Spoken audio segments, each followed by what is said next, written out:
آپ کا کردار ہی آپ کی پہچان ہے، ورنہ ایک نام کے لاکھوں انسان ہیں۔ لوگوں کو اس طرح سے معاف کرو جیسے تم اللہ سے امید رکھتے ہو کہ وہ تمہیں معاف کر دے گا۔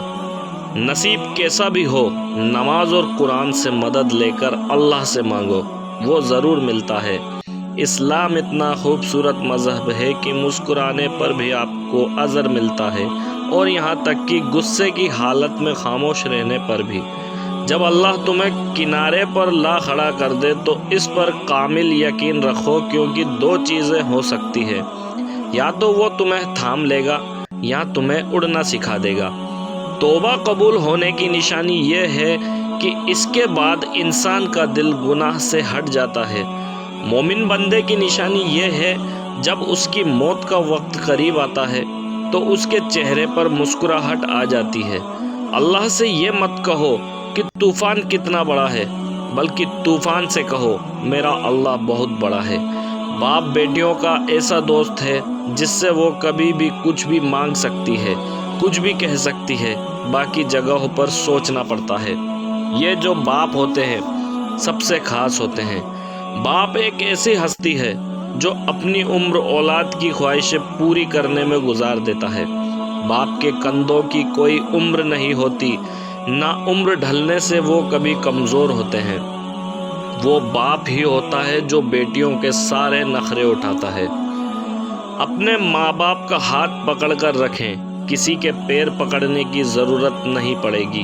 بازار میں سب مل جاتا ہے، ماں جیسی جنت اور باپ جیسا سایہ کبھی نہیں مل سکتا۔ والدین کا سایہ سر پر ہو تو اولاد بادشاہ ہوتی ہے۔ اللہ سب کی بادشاہی سلامت رکھے۔ رب سے اور ماں باپ سے دور ہو کر انسان ہمیشہ پریشان ہی رہتا ہے۔ باپ کی دولت نہیں، سایہ ہی کافی ہوتا ہے۔ تعلیم جس کے اندر داخل ہوتی ہے وہ سادگی اختیار کرتا ہے، اور جس کے اوپر سے گزر جاتی ہے وہ ماڈرن بن جاتا ہے۔ ہمیشہ خوش رہنے کی کوشش کریں، اداس رہ کر بھی کون سے مسئلے حل ہوتے ہیں۔ غلطی پر ساتھ چھوڑنے والے تو بہت مل جاتے ہیں، لیکن غلطی پر سمجھا کر ساتھ نبھانے والے بہت کم ملتے ہیں۔ رشتوں کو ایسی خوبی سے نبھاؤ جیسے شہد کی مکھی پھولوں سے رس بھی لے لیتی ہے اور اس کا نقصان بھی نہیں ہونے دیتی۔ انسان کا کردار ایک ایسی کتاب ہے جسے ان پڑھ، جاہل اور اندھے بھی بآسانی پڑھ سکتے ہیں۔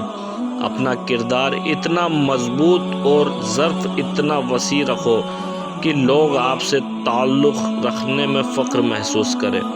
جب کوئی نہ سمجھ رہا ہو تب خاموش ہو جانا بہتر ہے، بحث باتوں کو بگاڑ دیتی ہے۔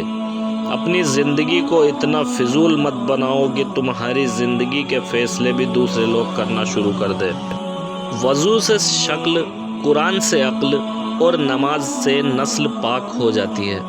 نہیں آتا مانگنا تو خالی ہاتھ پھیلا دو، وہ بند لبوں کی بولیاں بھی سنتا ہے۔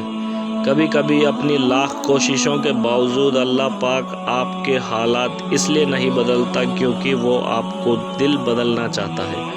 کچھ تو بات ہے مذہب اسلام میں 16 گھنٹے پیاسے رہنے والے لوگ ہاسپٹل میں ایڈمٹ نہیں ہو جاتے۔ شرمندگی ہوتی ہے جب سوچتا ہوں اللہ کو کیا حساب دوں گا۔ تم رب سے اتنے قریب ہو جاؤ کہ تم دعا کرو اور فرشتہ آمین کہے۔ خوبصورتی ایک نعمت ہے، لیکن اس سے خوبصورت آپ کی زبان ہے، چاہے تو دل جیت لے اور چاہے تو دل توڑ دے۔ جتنے سجدے جوانی میں کر سکتے ہو تو کر لو، کیونکہ میں نے بڑھاپے میں اکثر لوگوں کو بنا سجدے کے نماز پڑھتے دیکھا ہے۔ وہ شخص جنت میں داخل نہیں ہوگا جس کے دل میں رائی کے دانے کے برابر بھی تکبر و غرور ہوگا، اور وہ شخص جہنم میں نہیں جائے گا جس کے دل میں رائی کے دانے کے برابر بھی ایمان ہوگا۔ تعلق بھی رزق کی طرف ہے، بدنیتی آ جائے تو برکت ختم ہو جاتی ہے۔ جیت کی عادت اچھی ہوتی ہے، لیکن کچھ رشتوں میں ہار جانا بہتر ہوتا ہے۔